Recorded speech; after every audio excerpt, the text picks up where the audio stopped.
या पद्धतीनं वांग्याचा मसाला अजिबात बाहेर येत नाही.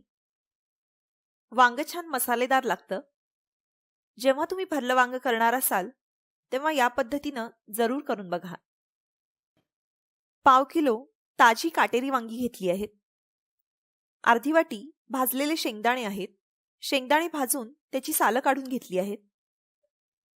कढईमध्ये थोडंसं तेल गरम करून यात शेंगदाणे पुन्हा भाजून घेणार आहोत.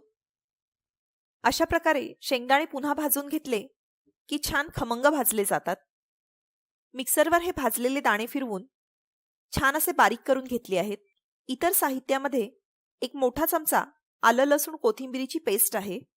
आवडीनुसार 2 मोठे चमचे कांदा लसूण मसाला किंवा कोणताही घरगुती मसाला घ्यावा. एक मोठा चमचा सुक्या खोबऱ्याचा कूट आहे. सुकं खोबरं मिक्सरवर फिरवून बारीक करून घेतलंय आणि मगाशी केलेला दाण्याचा कूट आहे. तुम्हाला जर ग्रेव्ही ही बनवायची असेल तर हे सर्व साहित्य आणि मसाले जास्त प्रमाणात घ्यावे लागतील. वांग्याच्या देठाचा थोडा भाग कापून काढावा.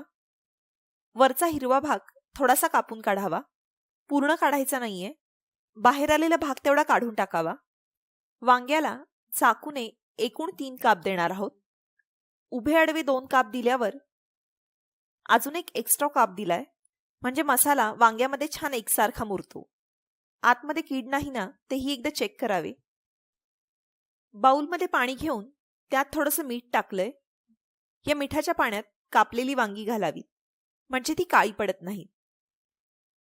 प्लेटमध्ये दाण्याचा कूट, खोबऱ्याचा कूट, आलं लसूण कोथिंबीर पेस्ट, कांदा लसूण मसाला, छोटा अर्धा चमचा हळद, पाव चमचा हिंग घालावं, मीठ घालावं.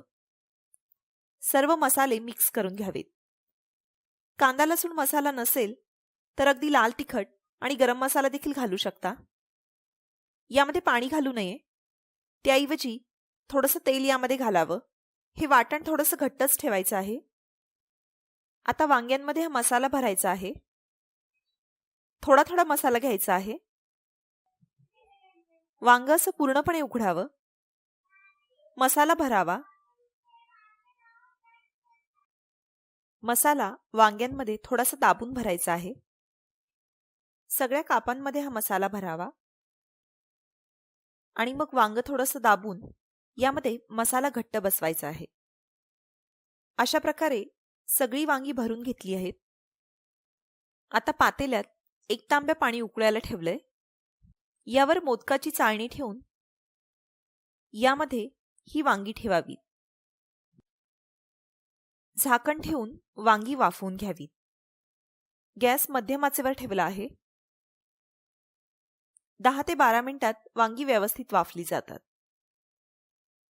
वांग असे व्यवस्थित शिजले. आता कढईमध्ये 2 मोठे चमचे तेल गरम केले. यामध्ये असं एक एक वांग तळून घ्यावं. वांग ऑलरेडी शिजले त्यामुळे छान खमंग लागण्यासाठी एकदा मंद आचेवर तळून घ्यावं. वांग तळताना देठाचा भाग असा खाली ठेवून तळावा म्हणजे मसाला कमी बाहेर येतो. एका वेळी 2-3 वांगी तळून घेऊ शकता. तळताना तेलात जर जास्त मसाला आला असेल तर अधूनमधून तो काढून घेऊ शकता.